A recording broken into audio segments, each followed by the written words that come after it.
Hi everyone, Assalamualaikum warahmatullahi wabarakatuh. Welcome to our English class for grade 4 with Miss Safa. Today we're going to do a listening and writing challenge. So, what are we going to do today?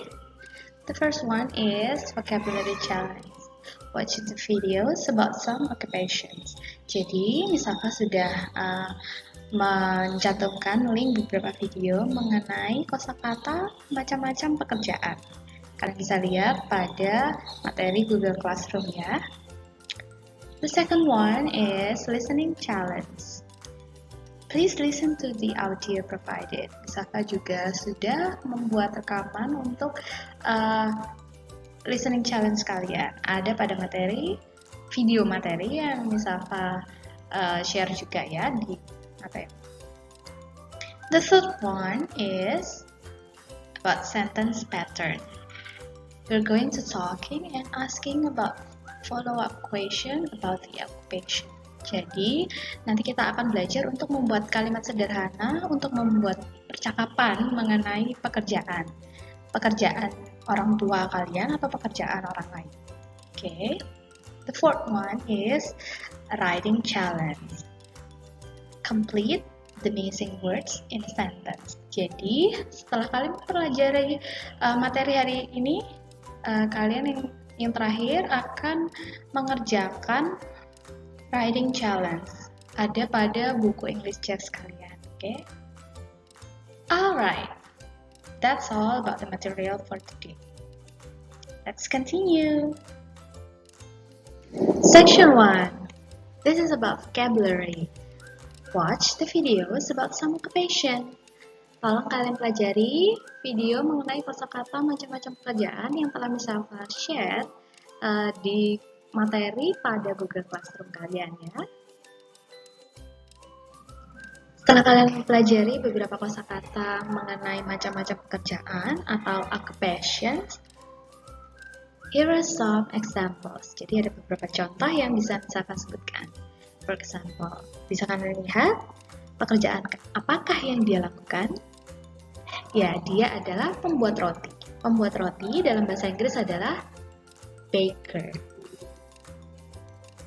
Berikutnya, orang ini tugasnya itu adalah membuat rancangan suatu busana. Dalam bahasa Inggris dinamakan fashion designer.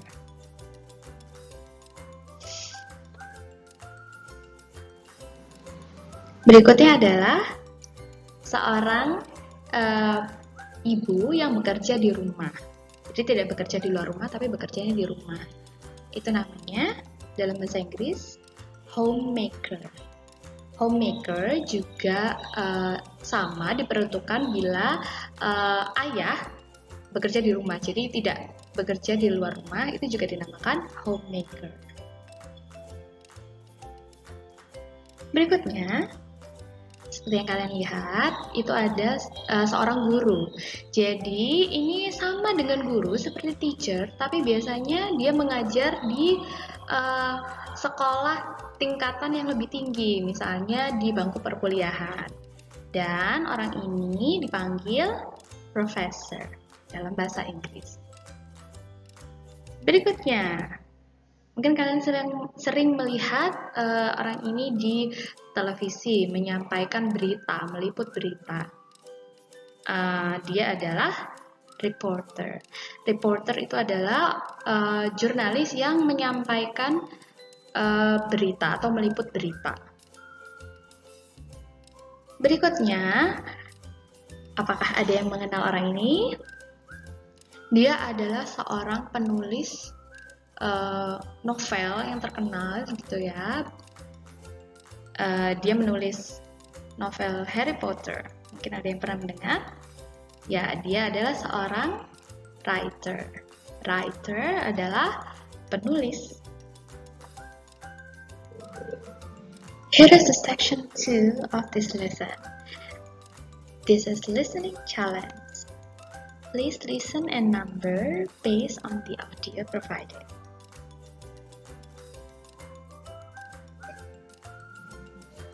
For the listening challenge, please open your English textbook page 44A. Di sana ada 6 kosakata bergambar. Please listen and number. Jadi, dengarkan kosakata yang akan Mustafa bacakan. Setiap kosakata akan Mustafa bacakan sebanyak 2 kali. Lalu, tulis angka pada masing-masing kosakata. So, are you ready to do this challenge? Let's get started. Number 1. Baker. Baker. Number 2. Fashion designer. Fashion designer. Number 3. Homemaker. Homemaker. Number 4. Professor. Professor. Number 5. Reporter. Reporter. Number 6. Writer. Writer. And here is section 3. We're going to learn about sentence pattern. Let's talk and ask about follow-up question about the occupation. Jadi, kita akan membuat kalimat sederhana yang akan kita gunakan untuk membuat percakapan mengenai suatu pekerjaan. Sebelum membuat kalimat, don't forget about the auxiliary verb do atau does atau kata kerja bantu. Jadi ini ditambahkan sebelum kata kerja. Dan subjeknya untuk penggunaan do atau does itu berbeda. Kalau do memiliki pasangan subjek I, you, they, dan we. Biasanya subjeknya itu jamak atau plural atau orangnya lebih dari satu seperti they atau we, kecuali I dan you ya. Jadi yang dihafalkan begini aja. Kalau do itu berarti pasangannya I, you, they, we. Oke? Oke. Bagaimana dengan auxiliary verb does? Nah, does ini pasangan subjeknya adalah he, she, dan it. Jadi biasanya tuh subjeknya cuma satu. Orangnya cuma satu. He itu satu, she satu, dan it juga satu. Mari kita perhatikan contoh percakapan berikut ini. This is an important note. So let's pay attention to this conversation, alright? Okay.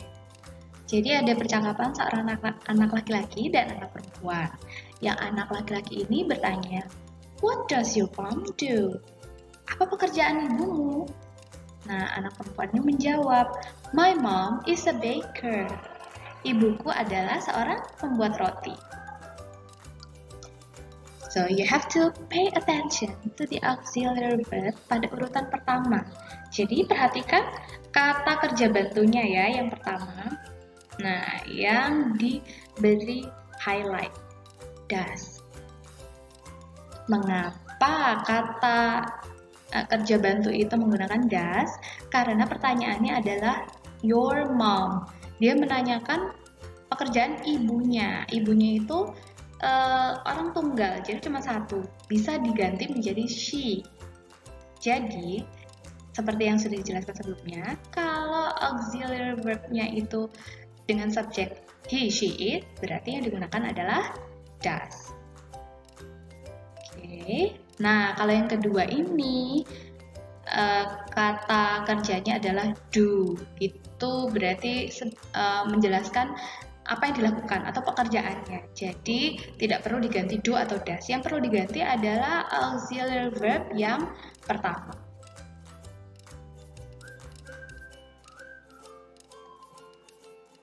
Oke, sedangkan untuk jawabannya, my mom is a baker.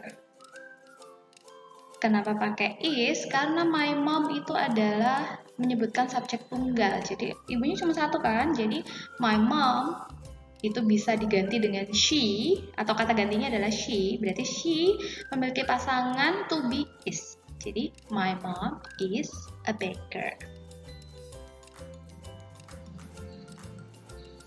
How about this? Nah, ini juga ada percakapan ya, dua orang anak. Tapi kali ini akan sedikit berbeda. Coba perhatikan, anak laki-laki itu bertanya, what do your parents do? Apa pekerjaan kedua orang tuamu? Kenapa kita bilang kedua orang tua? Karena parents. Parents itu berarti orang tua. Orang tua kita jumlahnya dua, ada ayah dan ibu. Oke. Sekali lagi, pay attention to the auxiliary verb pada urutan pertama. Kalau tadi kita gunakan does karena yang ditanyakan adalah hanya ibunya, berarti cuma satu orang. Kalau ini dua orang, parents, ayah dan ibu. Jadi kalau orangnya lebih dari satu, kita gunakan auxiliary verb do. Jadi do itu karena your parents itu bisa diganti menjadi kata they. They itu adalah auxiliary verb-nya itu adalah do. Nah, anak perempuan ini menjawab, my dad is a dentist. Ayahku adalah seorang dokter gigi. And my mom is a homemaker. Dan ibuku adalah seorang ibu rumah tangga. Oke, di situ ada dua kalimat. Jadi yang menjelaskan pertama, dia menjelaskan tentang pekerjaan ayahnya. Yang kedua, dia menjelaskan tentang pekerjaan ibunya. Dia membuat dua kalimat itu dalam satu kali pengucapan atau dalam satu kalimat.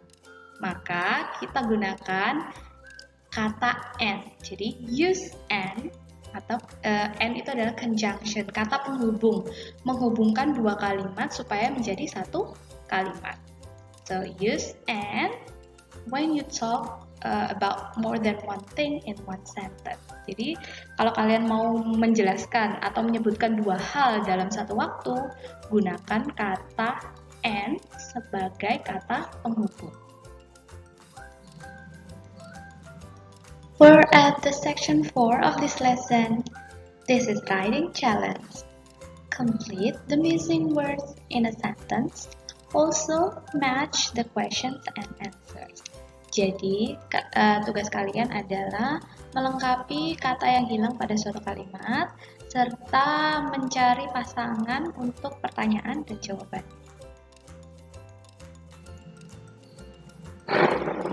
The first one, please open your English textbook, page 46E.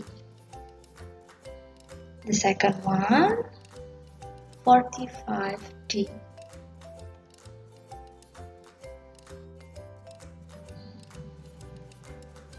Well, that's all for today. Thanks for watching. Hope everyone's doing great. Please kindly join our Gmeet to discuss more about the lesson. And don't forget to follow our school social media on Instagram at SDU Pramata Jingga and on YouTube channel at SDUPJ Malang. Okay, that's all for today. See you next time. Wassalamualaikum warahmatullahi wabarakatuh. See you.